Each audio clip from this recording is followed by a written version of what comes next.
Welcome to Ponca City Public Schools Board Wrap-Up. And every month there's a Ponca City Public Schools Board of Education meeting, and this board wrap-up giving you some of those details, and we get some insights from Dr. Pennington with this show, and we're looking forward to it. My name is Sean Anderson, and I'm your new host for this show, and honored and happy to be here. And Dr. Pennington, thank you for being here, and thank you for having me. Hey, Sean, we're glad to have you. We're, a lot of people in Ponca City hear your voice all the time. This is a chance for them to see you in public. Well, there we go. Yeah. All right, fantastic. We're going to talk about a few of the highlights from the Board of Education meeting, and really get some further explanation of some of the items that were discussed during that meeting. And right off the bat, talking about ACT scores, and this is a big deal for our district, and how did we do? Okay, so every year we get a report from the American College Testing Program, the ACT test, and our viewers out there, if they went to college and they went in Oklahoma, they took the ACT. It's the most popular college readiness test in the country. And this year, our students, as they have done in my 13 years as superintendent, and really for as long as anybody knows, our students continue to score above the state and national average on the ACT. This year, our composite score, and that's so when there are 4 sections to the ACT, and there's math and reading and language arts and science. Students receive an individual score in each of those areas, but they also have a composite, and the composite score is what ACT reports so that we can do a state-national comparison. And our score this year was a 21.4, and that is a little bit better than it was for the class of 2015. What was a little interesting is that our students' scores went up, statewide scores were down a little bit. The national average has been probably 20.8 for as long as I can remember. It kind of stays at that same level. So, we're always happy, to be able to say that our kids continue to do well. We would, love to have every one of our test takers, hit those benchmarks, but we're pretty happy with it.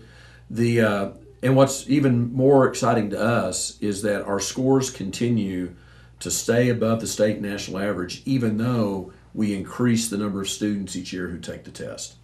So I think for us, we get lots of test scores, and there's always lots of stuff in the paper about how our students do.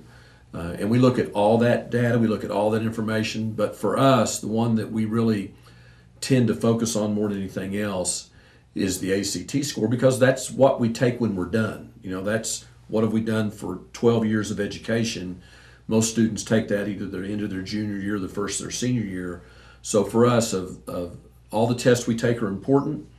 This is kind of the end goal for us is having kids ready for college. And then of course there's also another ACT test called the Work Keys, which we don't get a report on, that is more of a career preparation test. Well, and so higher than the national average, which is good. Other districts around the state showing lower numbers and keeping the number up. What do you attribute that to? Is it the ACT prep, or these students are really taking their prep seriously? What I think it is the instruction that happens from pre-K until they're seniors in high school. Sometimes we look at test scores, and especially early grade test scores. We look at 3rd grade reading or 3rd grade math, and maybe those scores are not what we want it to be, and the kind of natural reaction is to say, oh no. But education's a process. You don't know everything that you need to know in the 3rd grade, and you don't know it in the 5th grade, and you don't know it in the 8th grade. So we always try to keep our eye on the ball, which is, we're taking kids, we're identifying weaknesses early on. We continue to work with those students to try to correct those academic weaknesses. And so I think it's just the whole total product that even though we may start here, but by the time our students get through the system, they're here. And we especially know that for our students that are with us all the way through. Now, that's a very small number of students that actually start with us in pre-K and Right. finish in high school.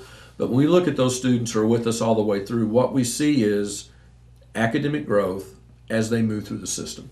So I think that's really what it is. I mean, it's just as much credit to the third grade teacher that a student had as it is to an eighth grade teacher, to it is to that senior English teacher they have. I mean, we have a tendency to look at the end and talk about programs like ACT Prep or maybe that we have a great high school English department, which we do, but really it all builds upon itself. Right. All right. This is the Ponca City Board of Education Board Wrap-Up Show, and we're talking with Dr. David Pennington, Superintendent of Ponca City Public Schools. And you can look for this program every month. And still many things to talk about from this first Ponca City Public Schools board meeting of this school year. Of course, board meetings continue all through the year, but this is the first with school in session. And one of the big topics of discussion is this new program. It's called ST Math. Right. Now, this is funded by Phillips 66, and this is not a small program. No. It's incredible from pre-K through 6th. Right. ST Math, a lot of people are excited about it. Give us the details, because this is a big program. Last spring, we were contacted by Phillips 66, and the chairman of the board of Phillips 66 is a part of a group called the Business Roundtable, which is made up of the 100 top business executives across the country. And business obviously is concerned with education across the country. And this group out of California had made a presentation to the Business Roundtable group about this math program that they had developed and they were trying to get established in schools across the country. Chairman of the board went back, talked to staff. They contacted us because of the presence of the refinery here, and they asked if we would be interested in taking a look at this program. And so I had my curriculum director, Barbara Cusick, elementary curriculum director, Terry Vogel. They got in touch with the folks out in California. We did a couple of WebExes where you do presentations on your computers, and we looked at the program and really tried to dive deep into it and to see whether we thought the program would help our kids. I mean, that's what it's all about, is what can we do to help students. And if you look at student academic performance, not only in Ponca City, but across the state of Oklahoma, we'll go back to the ACT test. If you look at the ACT test and you look at where is it that Oklahoma students don't score as well as students across the country, it's in math. And that's ever since I've been in education, as a teacher or as an administrator, which is over 30 years, math has always been an area where we lag the rest of the country. There's a lot of speculation about why that happens, but it's just an issue. It's just our math and our students' success in math, the amount of math that students take as they go throughout their school career, we don't match up with other states and other regions.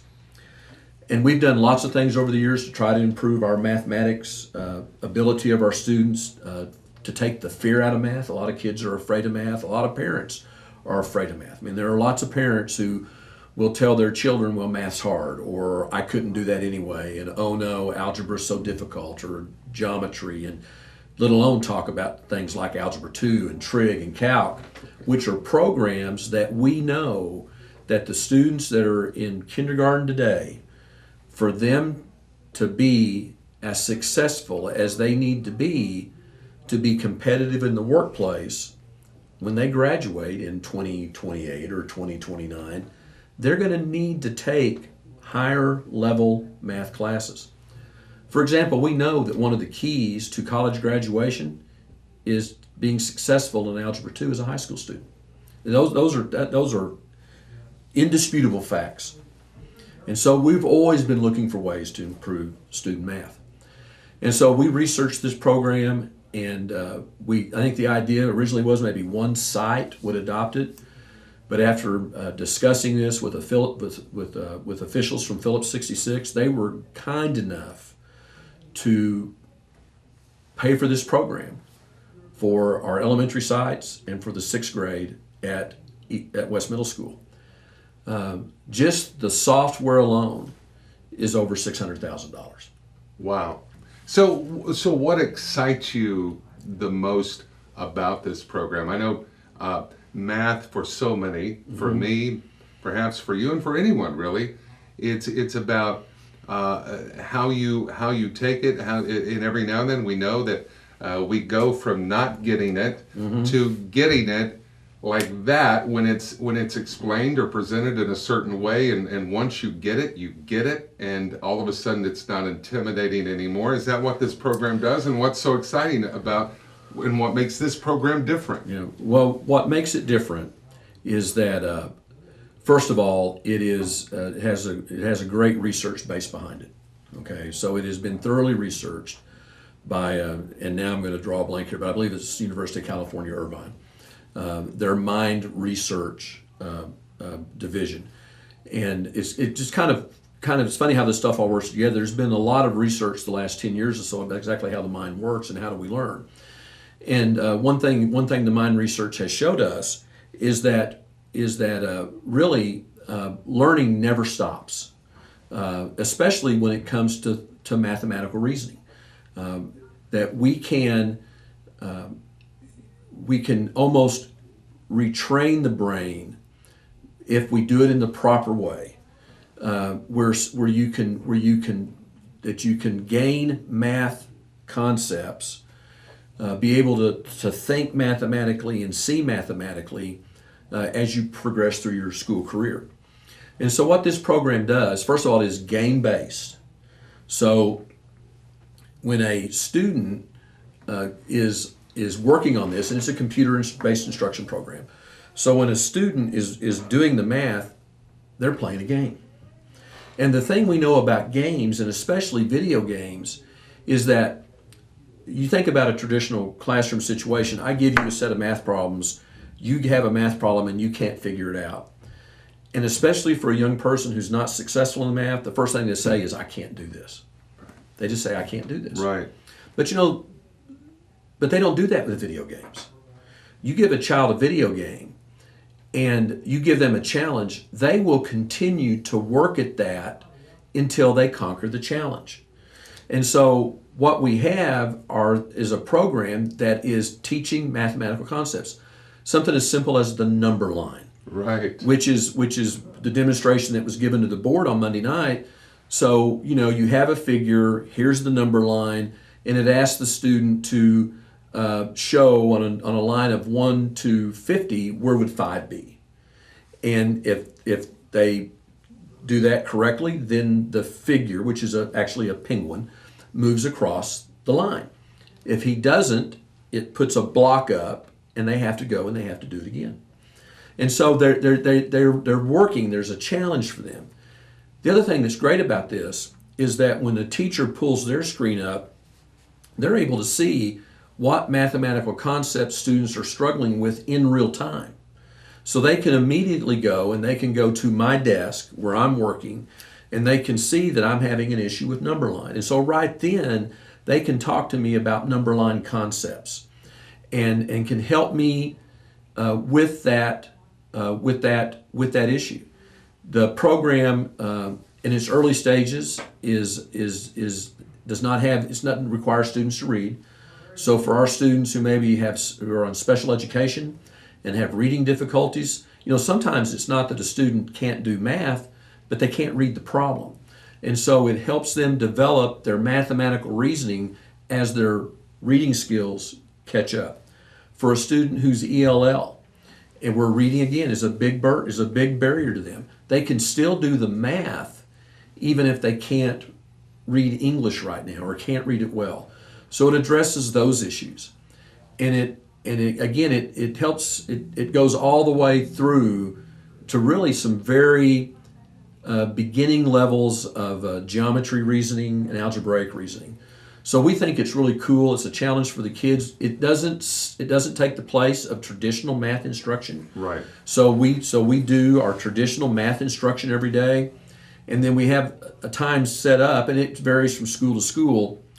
But they have 90 minutes a week where students work in this program.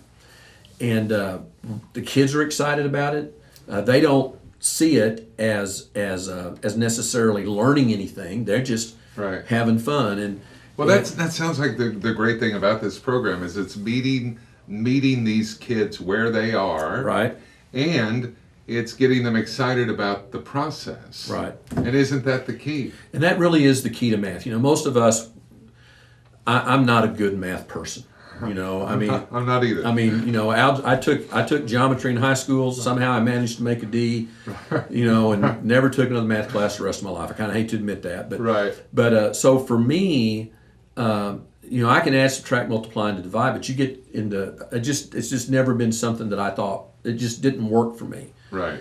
But my oldest son has a PhD in mathematics, and so I know through our conversations how math looks to him. Yeah.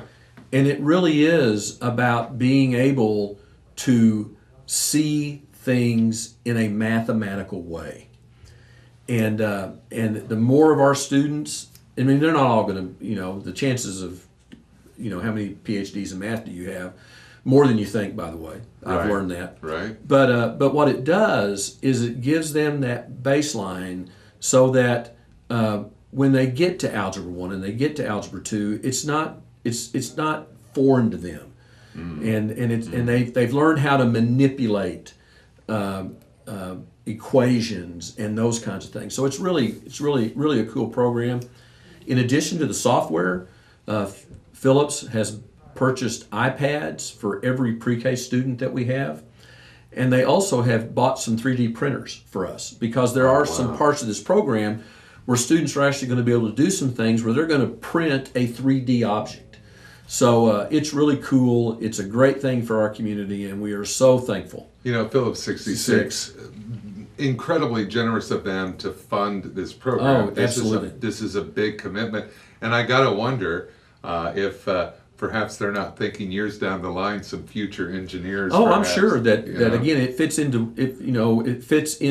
what they to their need, which is to have you know, you hear the word STEM a lot: science, technology, engineering, and mathematics. Right. That their company is very STEM oriented. Right. And obviously they need STEM employees. They're going to be here for a long. I don't think the refinery is going to be here for a long, long time. Right. And so they need employees who have STEM skills. Yeah. And so obviously the best employees for them are people who grow up in Ponca City, want to stay in Ponca City, want to raise a family in Ponca City, and anything we can do to help those students have the academic skills they need to either go off to college or go to NOC or whatever it is to get the additional training that Phillips needs them to have to fill the hundreds of jobs in the refinery, the better off that it is for them. So it's a win-win for both of us. Yeah, great program, ST Math.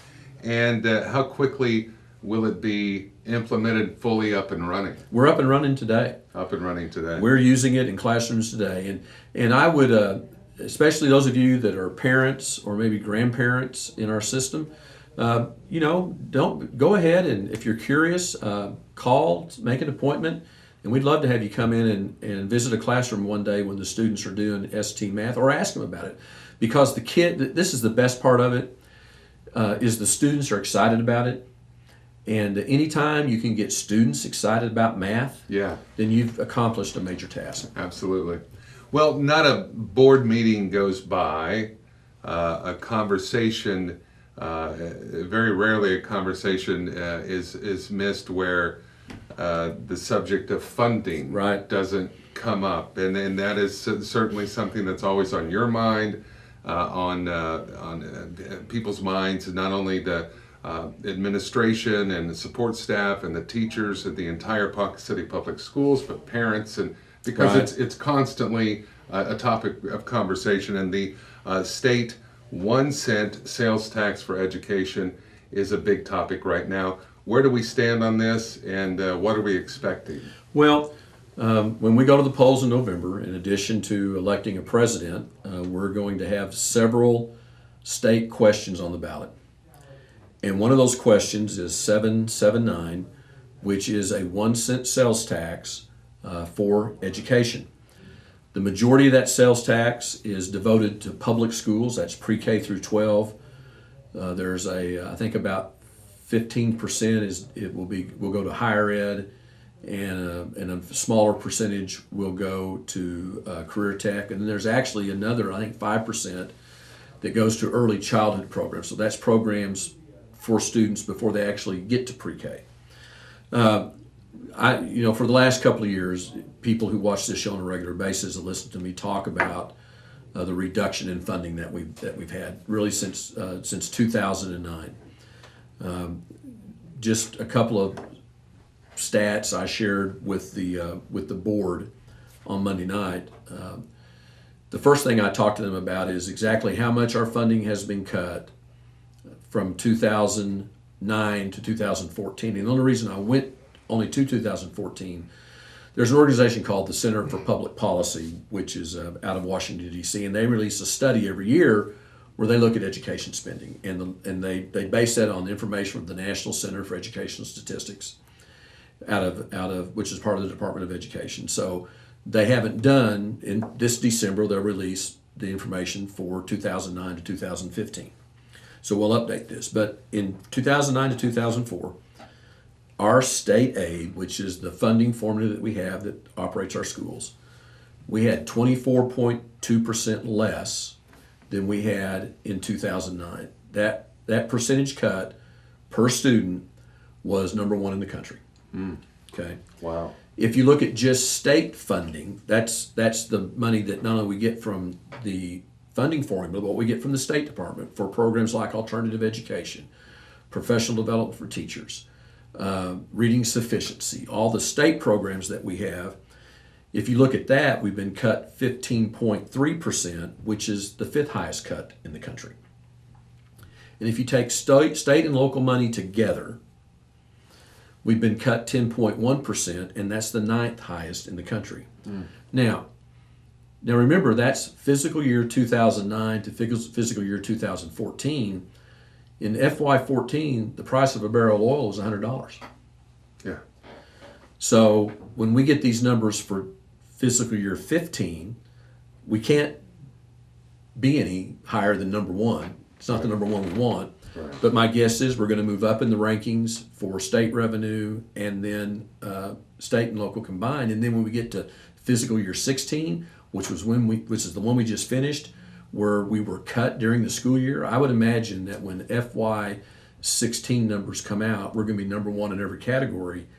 And then the year we're in right now, we have less money this year than we had last year. So we're heading in a direction that I don't think anybody in Oklahoma wants us to be. Right. And I don't hear a lot of debate about that. I think that most people have finally realized that we do have, even though as a school administrator I've been talking about this for years, people have finally, I think, kind of come around, got their heads around the idea that our schools are not funded at the level they should be funded at. And I think you could say the same thing about Department of Human Services, Department of Corrections. I mean, state government, Of course. we're all dying a little bit right now. We're really dying a lot. And so because of that, a group of people came together, a group out of Tulsa, Stand for Children, which is a statewide organization. And they enlisted the help of David Bourne, President of the University of Oklahoma. And they started to contemplate, what do we do about this? How do we change this? Because they did not have any confidence that the legislature would address the issue, which, again, all last session, legislature had an opportunity and did not do anything to address the issue of not only education funding, but funding for corrections, funding for Department of Human Services, funding for Medicare. Again, tough budget year, and I understand that, but they didn't do anything. And so they went through the initiative petition process, got enough signatures, and now we have this ballot initiative that will have a 1 cent sales tax to benefit education in the state of Oklahoma. What I did Monday night is I just told presented to the Board of Education, what does that mean to us in K County? I'm not worried, but forget statewide for a minute. What does it do to us in K County? So if the 1 cent sales tax passes, beginning, and it goes into effect July 1st of 2017, so it will be effective the 17-18 school year. It does nothing to help us this year. Right. For K County, the estimate is that will bring overall $5 million of revenue to K County. Of that revenue, $4.3 million is set aside for teacher pay raises and then either teacher retention or recruitment efforts. For Ponca City, our share of that $5 million is $3.1 million. And then it would give us $2.7 million for teacher pay raises, recruitment, and retention. Part of the requirements is that teachers will receive a $5,000 raise. And that raise is based upon whatever the current salary schedule is. So for us, that would mean, for our teachers, it would mean that every teacher in this district would receive a $5,000 pay raise, and that's $1.2 million in spendable salary into the local economy. Of course, that leaves another $1.5 million for other things, and that we could use either to reward teachers, retain teachers, recruit teachers. Obviously, until you can sit around and think about what you might do with that money. Well, that's what I was going to ask you. I mean, is that money that would be left over after the teacher pay raises? Is it earmarked? Are there some requirements or some boundaries on what you can and can't spend it on? It has to be used for teacher retention, teacher recruitment. Okay. So for us, we're probably, my initial thought would be the first thing we would want to do is restore these teaching positions that we've cut. We probably have cut 40 positions over the last 4 or 5 years. So again, you take those 40 positions at, we say that when we talk about hiring a teacher, we just always say it's a $50,000 deal by the time you look at their salary and look at what the benefits and that kind of stuff. Right. So that's again increasing our payroll by $2 million. Yeah. And the residual effects, though, Yeah. of being able to get some of those positions back and those teachers back in the classroom. Be able to reduce class sizes to get them back to where they're supposed to be. That's exactly what I was thinking. And then on top of that, there's another $500,000 that we would have. I think $415,000 exactly. That is for academic programs. Again, it can either be initiatives we have right now, or other initiatives that would be focused on reading and math and those kinds of things. So again, you could use that money to hire more classroom assistants or to hire specialized teachers to work with students who struggle with reading or struggle with math. So, again, it's an important vote. It's an important vote, and not just electing a president. This is a pretty serious thing for our state. Yeah. So. And again, it benefits the entire county. Right. And we are the economic hub, so to speak, of K County. So I would assume that it would benefit our community. Of course, the challenge with anything is trying to get information to the voters, and we're going to be out meeting with staff, meeting with PTAs, those groups, to lay the facts out. Obviously, as a school district, we don't campaign for or against issues, kind of like a bond issue. Right. We'll be out presenting information. I don't think there's probably any secret as to what kind of sign I'll have in my yard, but right. But people, we and that's what we'll do. One of the things that did not happen Monday night and will not happen, our board will not be asked to endorse this because as a public body they're not allowed to do that. But I think that. But you are able to present information. We're able to present, as you've done during this show, and you've laid it out there and explained it very well. I think it's pretty simple. Yeah. it's to me personally, and I, it's a vote for teachers. It's a vote ultimately for kids and education. Well, you think about the students that started with us as kindergarten students in 2009. Every year they've been in school, the amount of money available to support their education has decreased. Right. So, a lot of people, the public narrative has been that this problem we have right now is only related to the failure or the collapse of the oil and gas industry. Well, that's made it worse.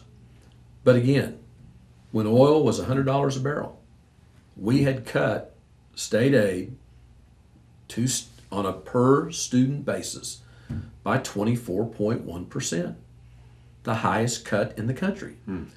Oil's $100 a barrel. We're at full employment. So again, before we ever got to where we are today, that's where we were. So this has been coming. There was going to be a day of reckoning. Yeah. And that's where we are right now. And watching that decline, I mean, you watched it unfold, and you kind of had a way to look forward and say, this is not going in a good direction. No, and we've tried to raise alarm bells. I feel like I've talked to our elected representation almost till I'm blue in the face. Right. I think they're probably very tired of hearing from me on this. But you think about those kids that were kindergartners in 2009. They're in this is 2017. They're some of them are seventh graders this year.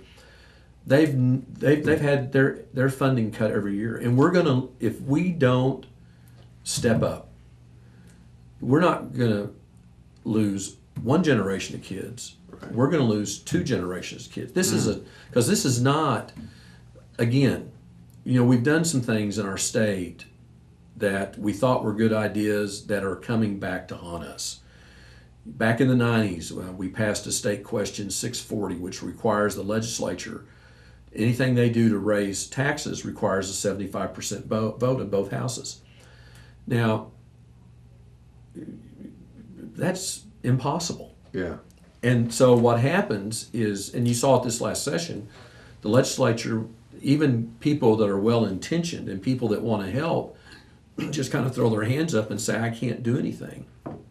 And so, we've done this, we've done these things, and now we've got a tax policy that is just convoluted. I mean, it just doesn't make any sense. And if you're somebody that hunts and fishes, you know that what it costs you to hunt and fish today is 5 times what it was 10 years ago, because the legislature can raise fees. And so we have all these little things we're doing, trying to raise some money. We're all buying auto tags this year. Yeah.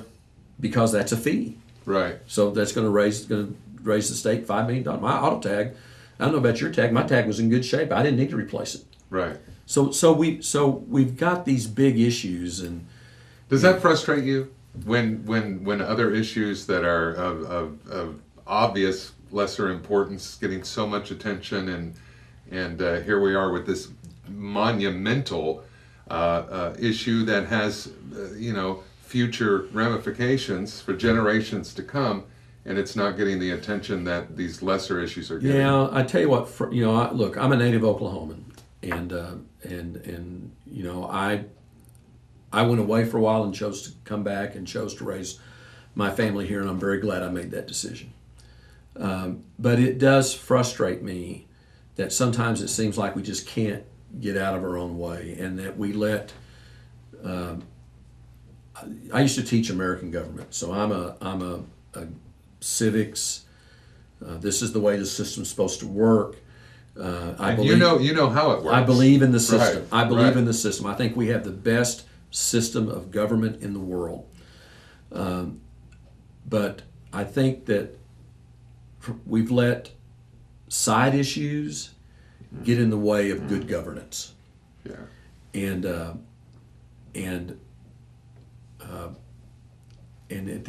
I think most of us as citizens, what we want our elected officials to do is we want good governance. Yeah. We want the obligations of the state to be met. We want to have a system that gives our young people a chance to fulfill the God-given potential that they have. We want people who can't take care of themselves because of disability or illness to be taken care of. And we want people who are not nice people, we want them to be locked away to protect the rest of us. Right. That's what we want. And that's not, in my opinion, not happening in our state right now as well as it could be. Yeah, well said.